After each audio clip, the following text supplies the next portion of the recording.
I look forward to being the mayor for every person that calls this city home. That includes the Jewish New Yorkers that voted for our campaign and those that didn't. My responsibility is to all 8.5 million New Yorkers, and we chose this location as a reflection of the borough that I serve and the fact that we are proud to be known as the world's borough. And for far too long, that embrace of so much of what makes New York City special, so much of what makes it the place that we are proud to call it our home, it has been missing in our leaders in this city. And I'm excited to be the first immigrant to lead this city in generations, and excited more, frankly, to deliver on an agenda of affordability alongside these incredible co-chairs for New Yorkers across the 5 boroughs. Right here, sorry, we're going to go to Josie right here.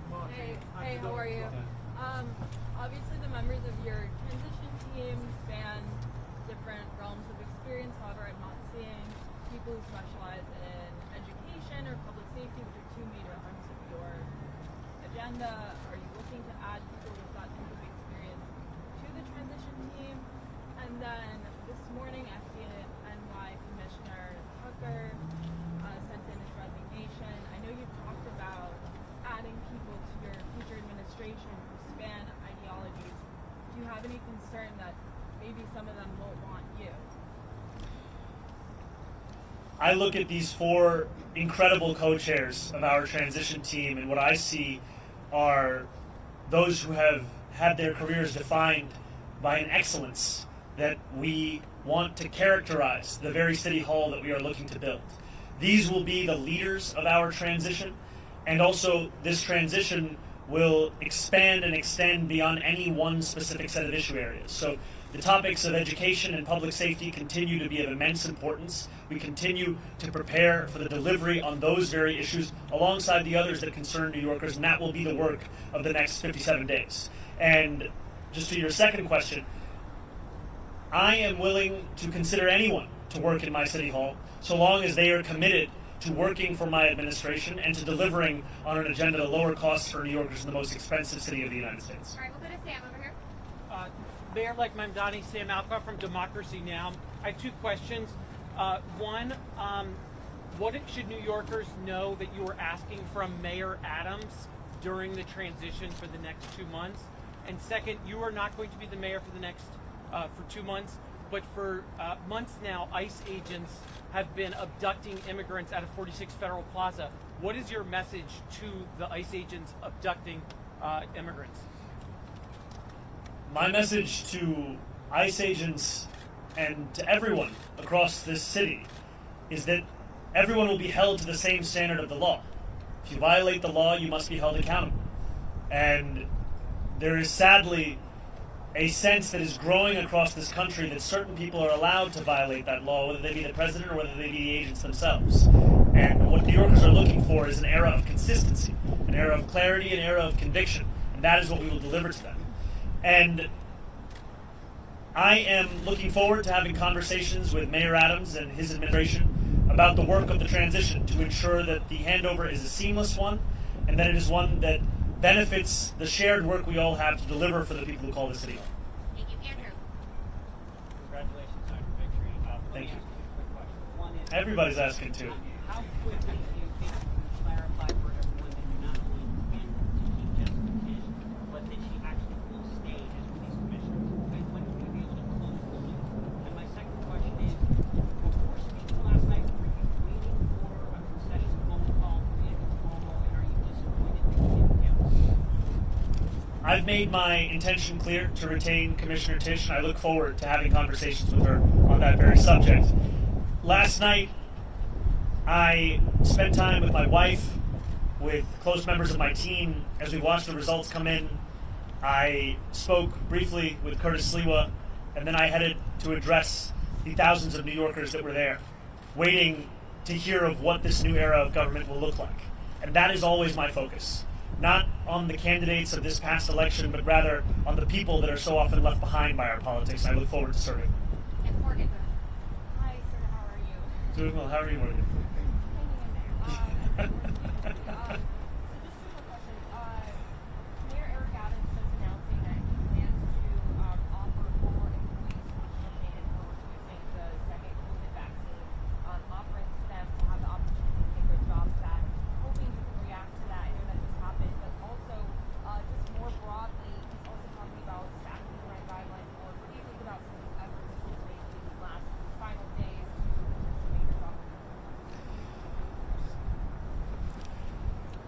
The mayor is seemingly unsatisfied with a record of raising rents by more than 12% on more than 2 million New Yorkers, and has gone so far as to consider appointing someone to the Rent Guidelines Board who is known for being a star, I think, on a show called Selling New York. And in many ways, that's the description of what he wants to do over these next few months. I continue to believe in the importance of delivering relief for the 8.5 million people who love this city, who live in this city, but cannot afford to continue to be here. And last night I spoke of Wesley, an 1199 organizer that I met outside of Elmhurst Hospital less than a week ago. And as I asked him how long it took him to get to work, he told me 2 hours. I asked him, where were you coming from? He told me Pennsylvania. That, for many New Yorkers, is now the reality, where they have to live elsewhere because they can't afford to live in the place that they love. And that has to be our compass in guiding the work that we do to ensure that we can make this a city that is livable and make this a city that finally turns the page on an era of big money and small ideas. Yeah, I'll put Holly right here. The Democratic Socialists of America have been a huge supporter for you, a huge part of your campaign. Will they have a role in your transition? I am looking forward to having every member of my coalition being a part of our transition. The transition will be guided by the work that we need to do, and the coalition that brought me to this point has done an immense amount of work and has also been leading in the fight for dignity for working class New Yorkers.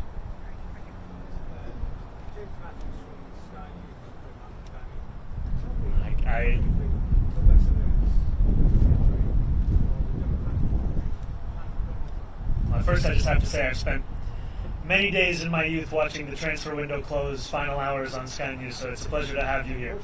Yeah, I'm an Arsenal fan. I have to be honest, when you said you were from Sky News, I just got very excited. Could you repeat the question one more time? Tell me, what do you think the lesson is your victory last night for the Democratic which has been slow to immigration? And what's the lesson for Donald Trump? I think the lesson for the president is that it's not enough to diagnose the crisis in working class Americans' lives. You have to deliver on addressing that crisis. This is a president who ran a campaign on the promise of cheaper groceries, and now, as was said by one of our co-chairs, has gone so far as to cut SNAP benefits for close to 2 million New Yorkers. Someone who is literally making it harder to afford those same groceries whose price he was decrying not that long ago. And what scares Republicans across the country is the fact that we will actually deliver on this agenda. And the contrast is something that they cannot bear to witness. And I try to keep my focus similar to that cover on the New Yorker where the world ends at New Jersey, and thinking about what this means for our city instead of for our nation. And I will tell you that for our city, what left me with such great hope last night were the stories from so many New Yorkers who had never voted before, who had lost hope in politics years ago. And to stand here before you, having received over 1 million votes, in an election that saw a turnout the likes of which we haven't seen since 1969. It shows that politics, once again, is offering more than just a settling for the crumbs that are not able to meet the needs of so many families across the city. We are finally offering a vision that can meet the scale of the crisis in working class New Yorkers' lives. Thank you. Congratulations. Thank you very much. I also have 2 questions for you. Please. The first is about business here in New York City. Jamie Dimon, N18G, one of the largest employers here in the city. I know you've spoken with him. Do you have a message for him today? Will you meet with him again? And what might that really look like? My second question is about the ADL and his leadership. On the street class this morning that he did not feel you had done enough during this campaign to make sure that Jewish New Yorkers feel safe. The ADL today has launched what they're calling Mamdani trackers to track your administration and I guess its performance on that front. So, same question. Have you spoken to him? Will you meet with him? And what do you make of this initiative that the ADL is launching? I look forward, I'll first answer your first question and I'll go to your second. I look forward to meeting with Jamie Dimon and meeting with anyone who is concerned about the future of our city and is invested in the vitality of that same city. And these are not very different from the conversations I had over the course of this campaign with many business leaders, who, while we may have disagreements on fiscal policy, we also found many areas of agreement as to what the city actually needed. And I think it is critically important that we start to embody a style of leadership that does not demand agreement across every single issue in order to even have a conversation. We need to be able to deliver for New Yorkers, and that means to meet New Yorkers, even those with whom we have any disagreements. So I look forward to having those kinds of meetings, be it with Jamie Dimon or be it with other business leaders, and continuing to show that our affordability agenda is an agenda that would also benefit businesses across the city. Because what I've heard from many of those same business leaders is that the inability for city government and state government to provide universal childcare has led to businesses sometimes having to provide stipends to their own employees given the expense of that childcare. Makes sense, because childcare in this city costs an average of $22,500 a year, which is a burden that many families cannot bear. And I also look forward to streamlining the regulations within city government. I am someone who believes deeply in the public sector, believes deeply in public regulation, and I also believe if I cannot give you an answer as to why regulation exists, then it likely doesn't have a good reason to exist any longer. And that extends to when a restaurant owner told me of the $25 a year he has to pay the city for the right to sell a frozen dessert. And it also extends to the way in which we fine and fee small businesses across the city, which is why we've committed to cutting that in half. And I have not spoken to Jonathan Greenblatt. I take the issue of anti-Semitism incredibly seriously. And last night in my speech, I spoke about how my city hall will stand steadfast with Jewish New Yorkers in fighting the scourge of anti-Semitism across the city and making that clear in the actions that we deliver on from January 1st. And I look forward to working with Jewish leaders across this city, whether they be elected officials, whether they be rabbis, whether they be community leaders, to deliver on the promise of not just protecting Jewish New Yorkers, but celebrating and cherishing them in this same city. Yes, go ahead. Track administration on the I think that anyone is free to catalog the actions of our administration. I have some doubts in Jonathan's ability to do so honestly, given that he previously said I had not visited any synagogues, only to have to correct himself. Hi, Mayor-elect. Obviously, I have two questions. Yes.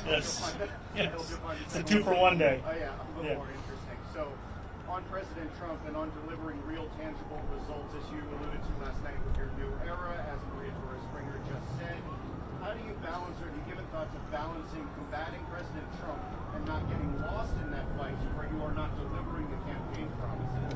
And second, I'm just curious, kind of in the quiet hours of last night, you got off stage, you went home, maybe you were sitting by yourself, maybe it was just you and your wife. I'm wondering what those sort of thoughts in your head were in those quiet moments after this sort of enormous accomplishment and the weight of what's about to come your way. It's very funny. Everyone is asking two very different questions. I'm trying to strike the right tone between all of them. New Yorkers are facing twin crises in this moment: an authoritarian administration and an affordability crisis. And it'll be my job to deliver on both. It'll be my job to stand up for the city and also to ensure that we do not look at Washington, D.C. as if it is the reason for all of the problems right here in New York City. Many of the issues we are speaking about, they predate President Trump. They are issues that for too long we have turned a blind eye to, or we have sought to rationalize or normalize. And what I'm so excited by in looking at these incredible women who will be leading our transition is a track record of being able to handle multiple crises at the same time. Crises which so often for others might be the only focus. For so many of the people on this stage, they were one of many. And these are the crises of cost, these are the crises of conviction, these are the crises that have come to describe much of our politics. And I find immense confidence in the fact that we are already building a team that has shown its ability to deliver and that will continue to show that over the next 57 days and beyond. I cannot tell you that I had many quiet moments between last night and this morning, but some things that I have been left with, whether it was in sitting with my wife or with close members of my team without whom none of this would have been possible, is the sense of hope that New Yorkers have. When I left the venue yesterday evening, there were hundreds of New Yorkers waiting outside. And so many of them were young New Yorkers. So many of them, it may have been their first vote they were ever eligible to cast. And in their eyes and in their shouts and in their screams, I heard the potential for what our politics could be. And it's a potential for New Yorkers to not only be able to see themselves in those that lead them, but more importantly to see their struggles. And just before this, I heard from an immigrant rights advocate who said that the moment that made her whole in the speech that I shared was when I spoke about the city as being one that was built by immigrants, that was powered by immigrants, and now that will be led by an immigrant. I think for too long, many New Yorkers have been told that there are only places in the shadows. And it is incredibly exciting to stand here alongside these leaders to embrace the light that the future will hold for all of us in this city. For your division, congratulations. Thank you very much. Gracias.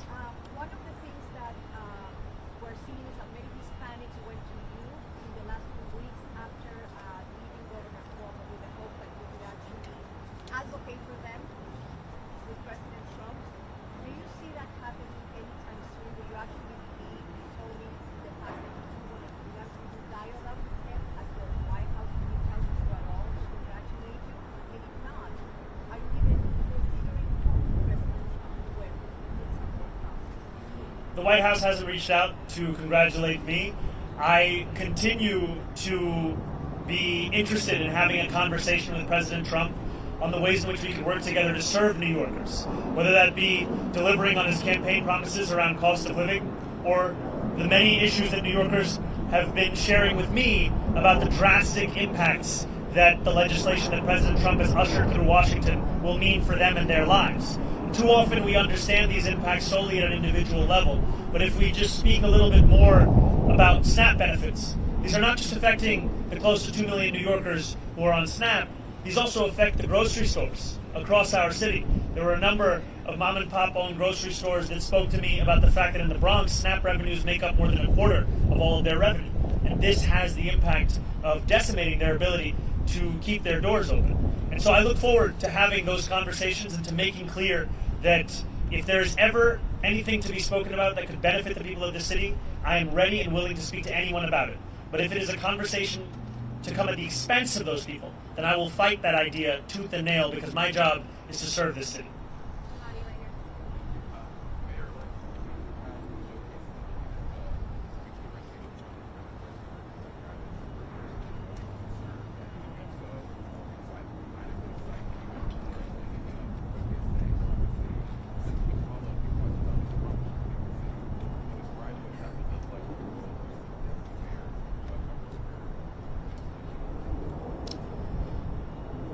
When I speak about Trump-proofing this city, I speak about protecting those with the least from the consequences of a man with the most power in this country.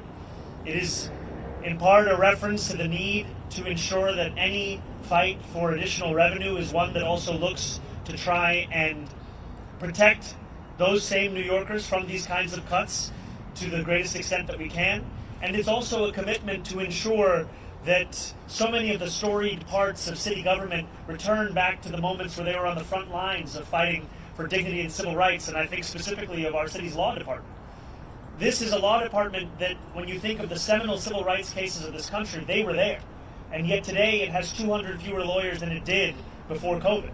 This is an example of a lack of interest from an administration in ensuring that we are investing in the tools that have been proven to protect those same New Yorkers.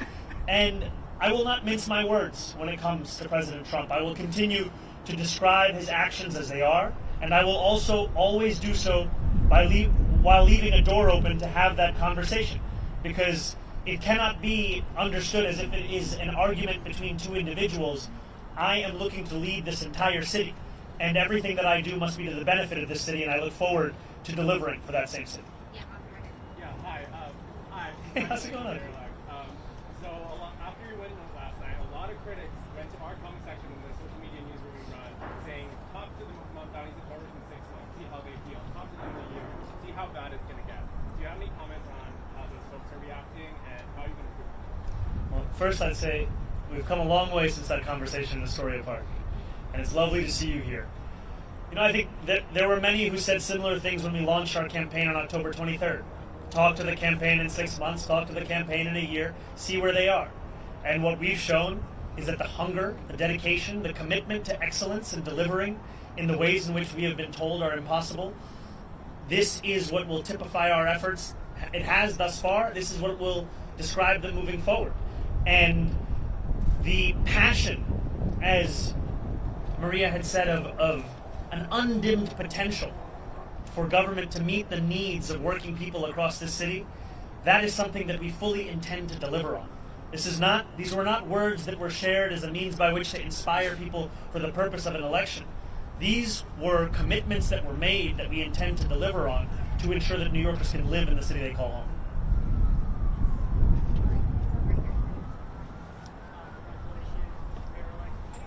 I'm sorry, could you come a little closer or speak a little louder? How do you respond to reports that hundreds of thousands of New Yorkers could leave the city now that it's been elected? And secondly, I'm curious, when you got the news and followed the race for you last night, how did you celebrate? What did you do? What was the first thing you ate? How did you celebrate it? I think the first thing I did was drink some water, and it took a moment for it to settle in. And when it did, oftentimes this job is described with the language of burden, responsibility, pressure. And those things are true. But what is lost is opportunity. And that is really what I felt in that moment when this race was called. The opportunity we have to deliver for people who have come to expect so little from the politics of their city. That is an opportunity that is at the heart of what motivates me each and every day. And I look forward to fulfilling the trust that was put in me by the more than 1 million New Yorkers who voted for our campaign, and also by New Yorkers who've had concerns or skepticism. I don't begrudge them, because they were subject to tens of millions of dollars in attack ads that told them the thing that should keep them up at night was me, when in fact what I've heard from New Yorkers, that the thing that keeps them up at night is the cost of rent, of groceries, of childcare. And so I look forward to earning their trust as well, because my vision of success is not that those who are skeptical leave the city, it's that those who are skeptical stay here in this city, and that we build a city that has room for even more to join us. Because this is a city that has to grow, this is a city that has to thrive, and the way that we will do so is by bringing an excellence back into City Hall, where it becomes the expectation, not the exception. Oh, incredible.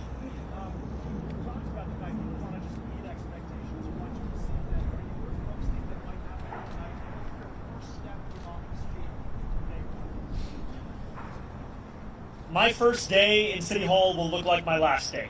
It will be focused on the cost of living crisis. It will be focused on delivering for the New Yorkers who have been priced out of this city. 1 in 4 New Yorkers currently living in poverty across the 5 boroughs.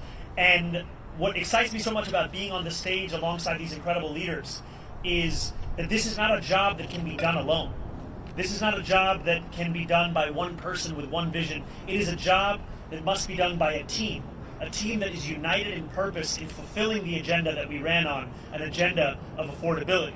And for too long, we have heard from politicians who have told us what they can't do, and in reality what they mean to say is what they won't do.